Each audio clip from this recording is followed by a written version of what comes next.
So, good morning or good night, depending on where you are in the world. And welcome to another interview of the Shield Dude on a Couch. I'm your host, Hector. And tonight I'm joined by Clamfight. I have two members from the band, the two guitar players, Sean and Joel. So, first of all, how are you guys tonight? Oh, very good. Doing great, Hector. Thanks for having us. We're excited. Yeah, so we were talking offline that actually when I got the promo Clamfight, I remembered the name of the band. I'm like, I know that band because back in 2018 you put an album called Free, like at the beginning of January, and I remember I listened to that record when it came out. It looked like a little bit of Stonehenge. It had like a stone on it, Right. and I remember I just saw the name. I'm like, Clam Fight, and what? Yeah, it's definitely it sticks with you at least. We did something right with the name. But yeah, the art for three was done by our drummer's friend in Scotland. That's Landscapes in Scotland. And it just happened to be, it looked like the Roman numeral three, and we were going with number three for the album, so it fit. All lined up. So I remember, I'm like, yo, I remember that band. And I'm like, wow, it's been a while because I remember that album came out in 2018. Sure. But obviously, I was reading that you guys started the drumming and this like in 2020, but we all know what the hell happened. So Yep.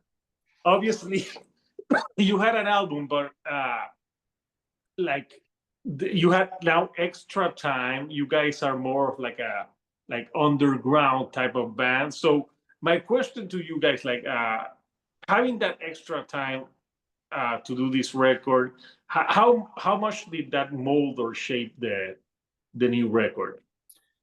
It was on one hand, it was great because we recorded the drums and one rhythm track in March of 2020, and then everything shut down for a long time.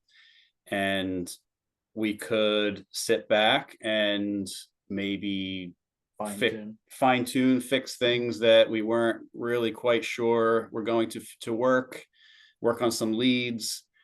And that was a good part, but the bad part is you can micromanage so much and overmanage, and we just, with some stuff, I just had to step back and say it's as good as it's going to be, and that's where we have to stop. But overall, yes, it was good to have that extra time. Nobody was expecting us or pushing us to release it or anything. We thought about, we shopped it around with some smaller labels like who we've worked with in the past, and we just felt like as personal as an album as it was, and this is what Andy, who writes drummer and lyricist, it was too personal to take it to somebody else, so we wanted to keep it in-house.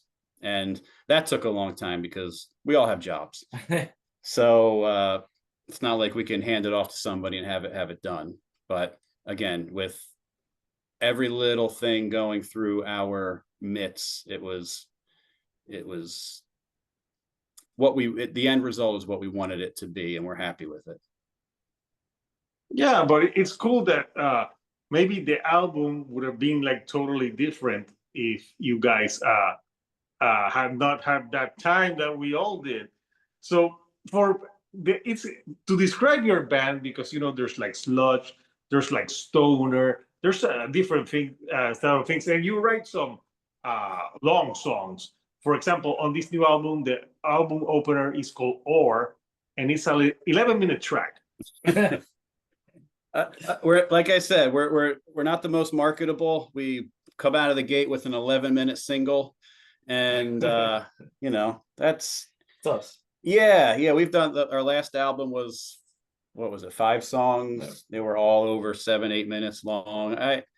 We're not very concise. We come from like Joel's a big influence in as far as giving us a little bit of brevity. He's from the punk background, punk hardcore. And for me, though, I'm like prog, Pink Floyd, King Crimson. I like long songs. I like long intros. I like solos throughout the song. So Good blend of every type of music. Right, right. We think it works. Yeah, I think that works. So for this album, you again work with Steve Poponi. What's it like working with him? Because it seems like you guys have built a rapport with him. Sure. We've known Steve, I think he Decade, probably. longer than that. I Yeah, think yeah. he recorded all of our albums dating back to, I think we first jumped in the studio with him around 2008. And he was a sound man, sound engineer in Philly, and he had a studio, and he did sound for us at one show, and he came up to us afterwards. We knew him, we kind of knew him from being around, and we went to a high school real close to him, so we knew of him. But he said, "Hey, come record at our studio." You know, we at the time we were just recording ourselves, and we were happy with the product. But he made us a deal we couldn't refuse. He just said, "Let me record one song and see how it is," and he did, and it was so much better than anything we could have ever done. And from there on, we just let him lead the way and beat us down, because any good engineer will, or slash producer, will kind of whip you until you have the best product. And he had a good way of saying, like, that's not the best you can do. You can do it again in so many words. Yeah. It was, at times it was a little like we would butt heads a lot. I think if Andy were here, he'd say that, because he's a vocalist, but he's primarily a drummer. And Steve he knew that Andy could do certain things, but Andy may not have had the background singing, or know how to procure that from himself. But Steve would push, and if it didn't work one night, he'd say, "Go home and work on it. Come back tomorrow, and make sure it's better." Kind of give us homework. Definitely homework, yeah. So he was a lot of a producer on this album compared to previous albums. Yeah, no, and that's cool. And it's interesting that you named this record. You just went with Clam Fight. Like, was there for that? We're dumb, and we're we don't take ourselves too seriously. We just thought, other bands have done it, Bad Company, Right. But when Andy, again, the lyricist, he ended up writing the songs, the lyrics to the songs, and it turned out to be a very personal song. So we said, we had a working title called The Peak for whatever reason, and he said, "We're going to change the name of The Peak to Clam Fight." And then he's like, "What if we call the album Clam Fight?" And we're just looked at each other. We're like, "Yeah, perfect. That's awesome. It's us. Clam Fight by Clam Fight, off of the album Clam Fight." And you have a song called Clam Fight. Right. Premiered yesterday, I think. It did. It premiered yesterday on Decibel. Yes. Decibel. I listened to it, but it premiered on Decibel. So I know Andy writes most of the lyrics for this, but what are some of the themes that you cover on this record? I'm glad you asked, because I took some notes, because we both do some background singing, but I don't think either of us really pay much attention to what we're singing. We just say, "Andy, give us the words. We'll sing that." Yeah. But this album was a lot about loss, and the album opener. I mean, this album spanned writing lyrics over like 6 years, so a lot of stuff had changed. I know the Or is kind of like a veiled song of mistakes. Well, mistakes veiled as a mariner's quest at sea, and his longing for the sea. And Andy's good at writing things that, metaphor and thing. I'm always jealous of the way that he writes. He's a good writer. He writes books and stories, and I'm just happy and honored that he writes the stuff for us. And I'm never just like concerned or worried that he's not going to write something good, because he's tough on himself, but he writes great stuff. another song on the album, Brodgar, another song that was premiered. That's about his time as an archaeologist in Scotland. He did a very prestigious dig there for a number of years, and Is Indiana Jones in your band? yeah, yeah, Like yeah, he does archaeology? Does he? yep. He's the most interesting. What was that? A cutout? The last thing. Does he fight Nazis as well? He would. He would, yeah. Oh Absolutely, yeah. We all would, right? Yeah. But yeah, he's the most interesting man in the band for sure. But the themes range from loss to heartache. There's Dragonhead is another song about loss and some incidents that happened to him over in Scotland. There, the one instrumental song, we kind of like to throw an instrumental in from time to time, and that's like the palate cleanser in the middle of the album. Oh yeah, it's a more like acoustic, like softer song. Yeah. That was actually, we lost a lot of people during the making of this album. We lost Steve, the producer, he passed away last year. Yeah, we lost Joel's father. That's who that song is named after. But we gained some people too. So. Yep, loss and gain. That's part of the theme of the album. Again, like the last song is kind of about despair and losing people, and it comes full circle with at the end where we thought, let's just end such a album with so much loss, let's end it on a positive note. And we put in Joel's sonogram from his, was it Gibson or Zachary? Yeah, it was Zachary, his youngest son, born during this whole process. Yeah, so we put that heartbeat at the end to kind of bring it back around and have some hope at the end of a long album about loss. Yeah, no, it seems so. And in the press release, it doesn't say. I don't remember it said anything about Steve passing away. So if not, I would have asked. But yeah, so we went through a lot of different revisions during the press release, and that was in there initially, and we ended up taking it out. But yes, he tragically passed away. He was on tour with. Doing sound for a band, I don't know, maybe Ohio. No, northeast somewhere. Okay. And he just had a heart attack, tragic, behind the sound booth, and just out of nowhere.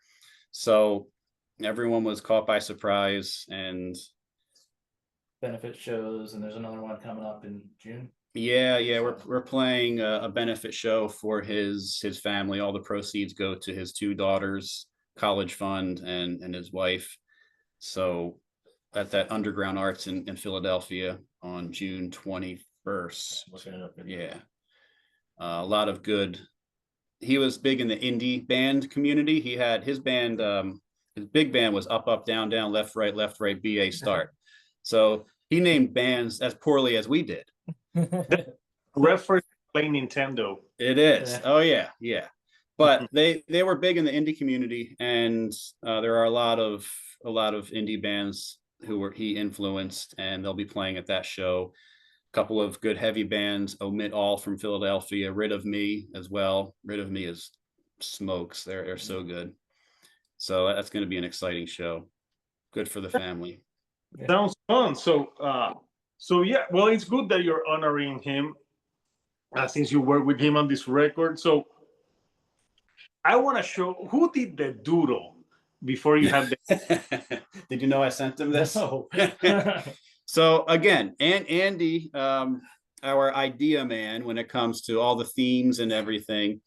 We have he has a friend in Scotland who is an amazing artist, and he had this idea for the art for the album, and he scratched it out on a paper and sent it to Morgan. There it is. That's it. You can see the trout and the wolf. There's a beetle compass thingy, he calls it. Water lines, trees. Like Yeah, that's the inspiration for this amazing album She did an cover. amazing job. You I don't know, know how she came up with what she did with that as it's inspiration. because that looks like when I'm doing album reviews or interviews, that kind of looks like my notes. Sure. I put stuff like that, but it works for me. So it's pretty cool. So let's do. I'm gonna show the actual artwork, and after Yes. that, we are doing an unboxing. Unboxing. That sounds awesome. Yeah, we're so excited. We got But our CDs today. yeah, before we show the unboxing, which is the first unboxing I'm doing like live with the band, we are actually looking at the artwork. So this is the artwork. So from that doodle, that artist got Yes. whoever it was. Who was the artist for this? That's Morgan Russell from Scotland on Instagram. It's backwards. It's I have to look it up. Nagramcom, I think, is her Instagram handle. But yeah, she's a great artist. She's designed some T-shirts for us and the art for this album as well, obviously. God bless her heart, because with that, Yeah. she came up with this is amazing. Yeah. So, Yes, I was blown away. Yeah, absolutely. So, are you guys ever doing an album cover where there's some clams fighting? Funny you say that. Our first album, there were. Yeah. If you go on our Bandcamp site, there, we had another artist, a tattoo artist from Rochester, Sarah Putrino. No, not Putrino. Why don't I remember her last name? Sarah from Rochester, and she did a really interesting and cool, like kind of a not more comic-ish, very colorful. I think I saw like your first album covers are more like colors. Yeah. Yeah. Yeah. That Very was sailor tattoo art-ish. yeah. Sort of. We Yeah. again, that was self-released, and after doing that with all the colors and all the pain in the butt it was to do all the formatting, the next two were released from with smaller labels, and we just wanted to go a little bit more traditional, I think, because that honestly, what I learned from that process was she was a great artist and fun to work with, but it wasn't high on their priority list, and we wanted it done, and it just dragged on forever, and it took longer than it should have. Yeah, but this album artwork is pretty. This album, yeah. This one that so the drummer Andy came up with this idea. So it's funny because it looks like you have different types of animals, and it looks like it's a round table of sorts. Yeah. People ask me, well, which animal are you, and which one is Joel? And I don't know. I don't think there was any real thought into who was which animal. Oh, but I'm sure we could put ourselves on something. There's a loon there. Yeah. Now that you're talking about animals, maybe like have you ever done like that? In Spanish is called like viaje chamánico, where you like sit still and channel your like bird or something like that. So, I mean, personally, no, but if anyone were to do that, I can see Andy doing that, because he and I are both outdoorsmen, and we like to solace in the woods. So that would be up his alley, I think. Well, he's an archaeologist who writes books and sings in a slush metal band. Yeah. That doesn't get more cool. Andy, but he seems like you said, the most interesting man in the world. Yeah. I mean, I wish he was here with us, but actually, to add to the allure, he's in Italy right now on vacation. So, I don't know what time it is in Italy right now. I asked him if he wanted to jump on, but I don't it's not gonna work. AM or something. Yeah. Yeah, he's probably sleeping. Right. But yeah, that's really interesting. So So we're doing the unboxing now. Yes. Guys have the CD there. Well, good thing I have my trusty knife. Lewis does not. If Lewis, the bassist, was here, he would not be able to help because he does not carry a knife. We all carry knives, though. So here we go. Straight from disc makers.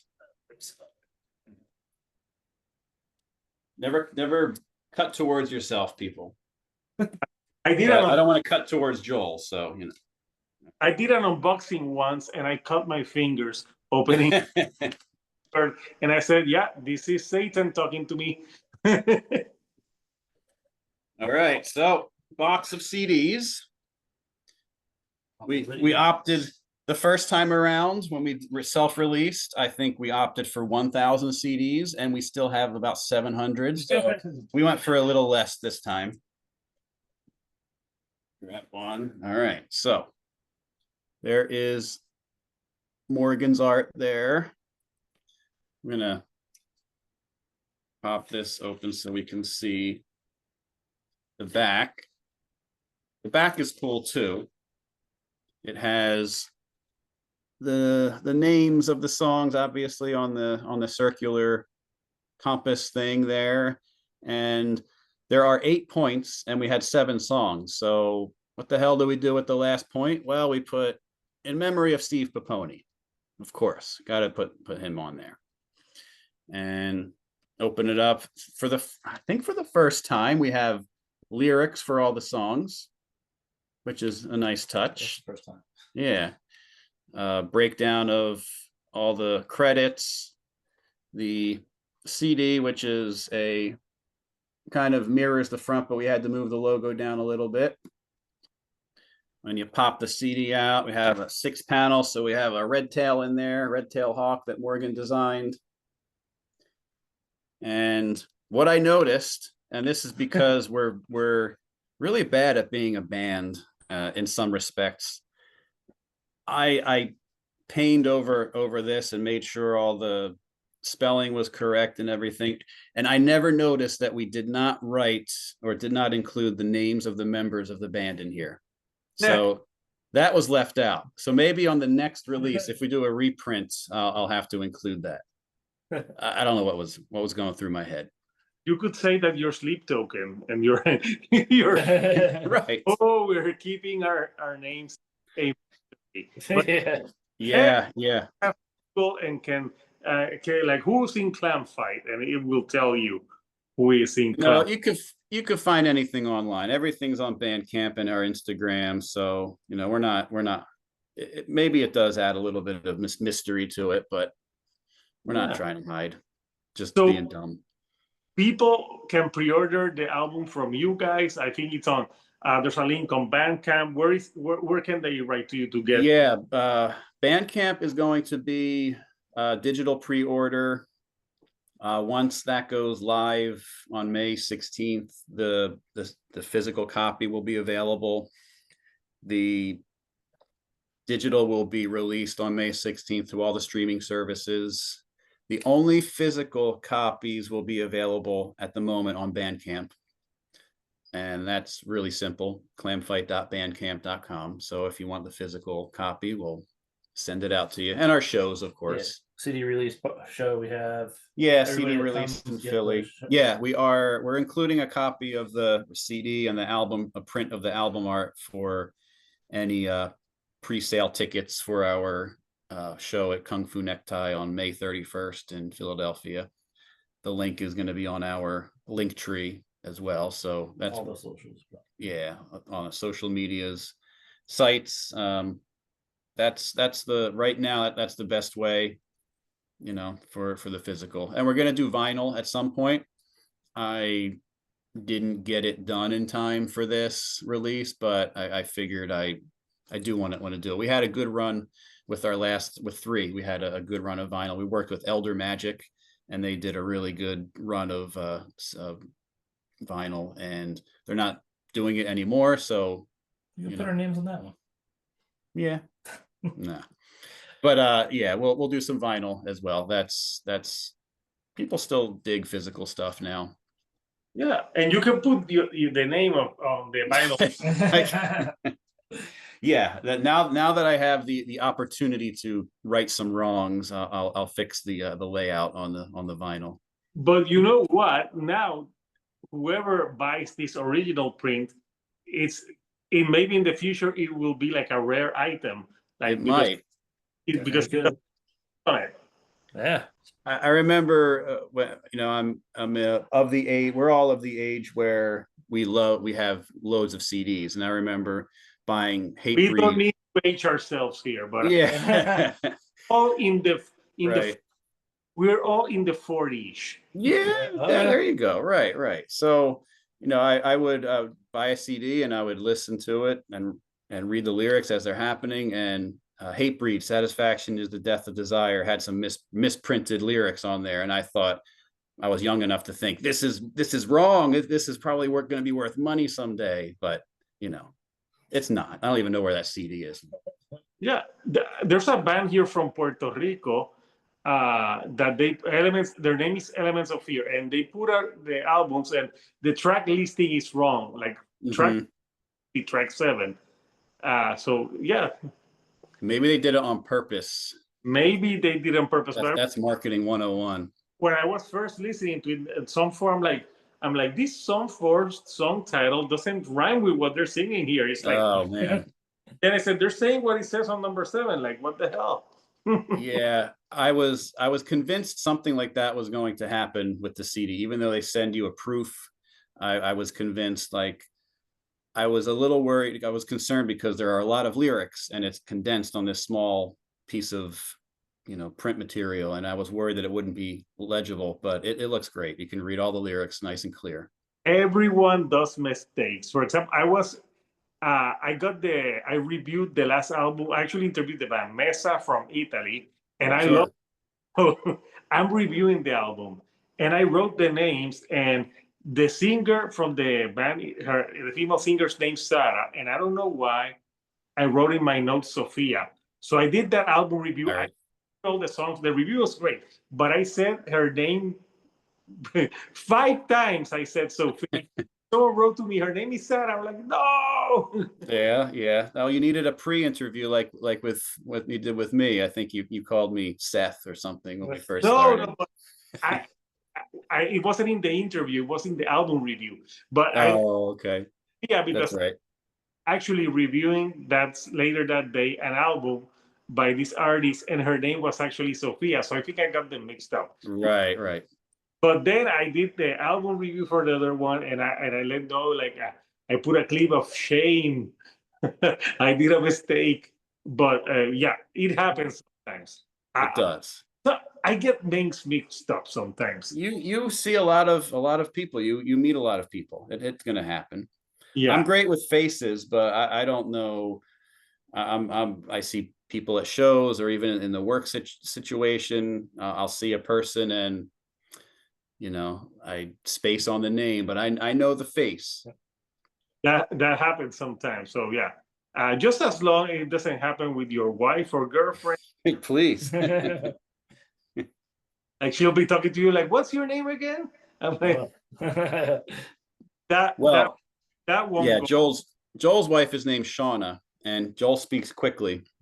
So every time he says Shauna, I think he's saying Sean, and that's me. So it confuses me all the time. Who are you talking to? We do shorten it too, so it's Yeah. like it'd be Sean to her. So Yeah, I know that happens. So yeah, I'm glad that you guys are self-releasing this record. So yeah, it's a pretty cool record. I listened to it. So if you like sludge, stoner, you'll enjoy this record. And it seems like it's a labor of love, a few years in the making, that you're finally going to put this out. So once you put this out, are you already thinking of newer music, or you're just gonna take it easy for a while? You're always thinking of newer music. We spent a lot of time with these songs, and we all have a hard time. We're never not writing. I mean, we send ideas back and forth all the time. So I think it has been a few years since we've actually written a song together, which is not like us. Usually we're pretty consistent, but we haven't gotten back into a real routine. Usually we get together and practice a few times before a show, and then we disperse. You know, we all have families and careers and things to worry about. So I have probably 100 recordings of song ideas on my phone. You know, maybe some are handful are good that I'd like to keep working on. And we have hammered out like one or two ideas for something new. So there's as a band, you never stop writing. You know, we try to write and let it sit for a little bit and then go back to it. And if we still think it's cool, then we'll work on it. And we have a lot of stuff to go back to, just nothing's ready to come out yet. You are waiting for Andy to get back from the Temple of Doom. Yeah. Yeah, it's interesting. If he comes back, he sent us numerous texts saying he's not coming back. So he has a cool job. So I'm wondering, like, because you said his job is the coolest. Like, let me see. Right. Like what your job is. So I'm an audiologist. I test hearing and I fit hearing aids, and it's not as cool as an archaeologist, but it's interesting. You meet a lot of cool people, and I have to be up on technology because hearing aids are changing so quickly, and everybody has a phone that connects to their hearing aids. And now I have to be a tech guy because, you know, 80-year-olds and phones don't really mix very well, but yeah, it's interesting. And Joel is highway safety, basically. Heavy construction safety for the roads, New Jersey. So also I was gonna say that Sean was in IT, but that's Lewis. That's our bassist, who is in IT, and he's the most cranky IT guy because he hates computers. And he's really good with them. But anytime we have to do something band related with a computer, we don't ask Lewis because he can do it, but he doesn't like to do computer stuff when he's not on the clock. That's okay. In my daytime, I'm in HR. Okay. So, I can see that. You're good with people. Yes, but yeah, I guess I am. So yeah, it's glad to talk to you guys. So like we keep our day job, but we do like you do the music, I do my channel. It's our passion. So, but yeah, so Couchers Clamfight out May 16th. I'll put the link on Bandcamp for people who want to pre-order, support the band, and also Awesome. I know you guys have a few like free shows, like one like in May, and I saw that you have some in June as well. Yeah. June 20th in Brooklyn at Gold Sounds with our buddies Hollow Leg from Florida.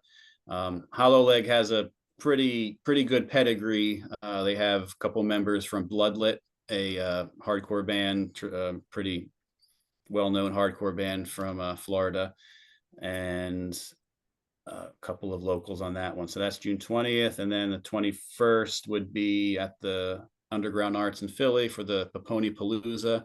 There will be a dunk tank where you can dunk the DILF. It's called DILF Fest, but you can't say Dad, I'd like to F. It's Dad, I'd like to fest.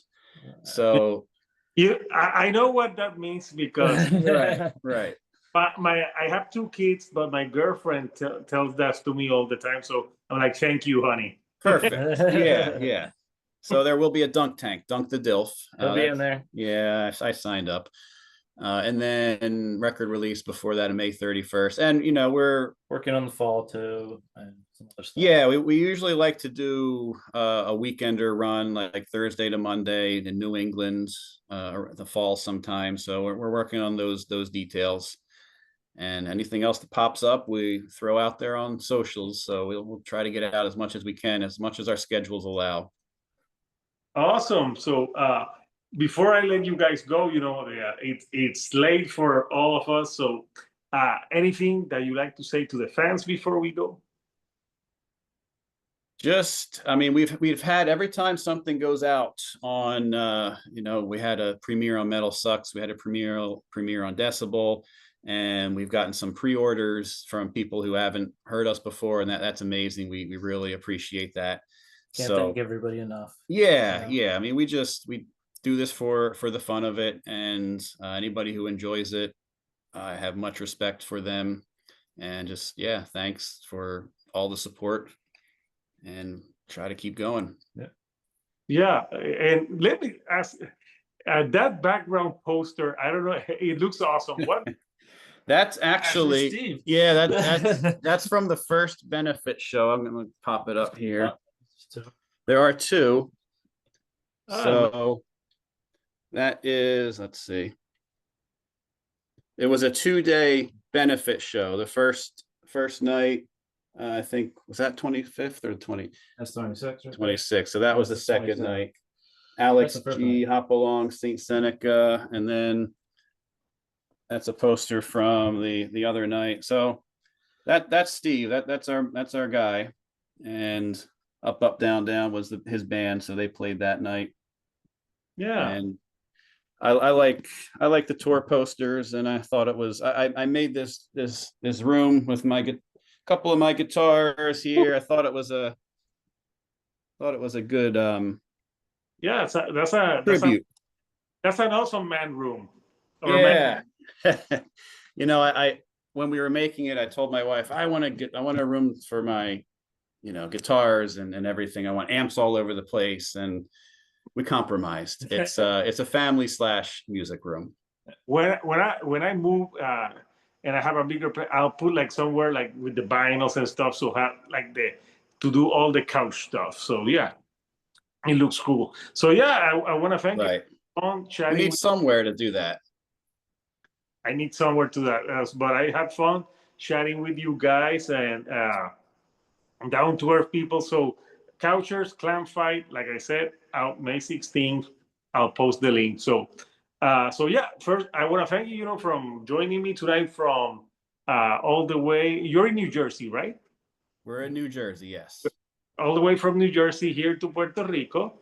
So until next time, Couchers, this Hector, the Shield Dude on a couch, and I'll see you all right here on the couch. Thank you and goodbye.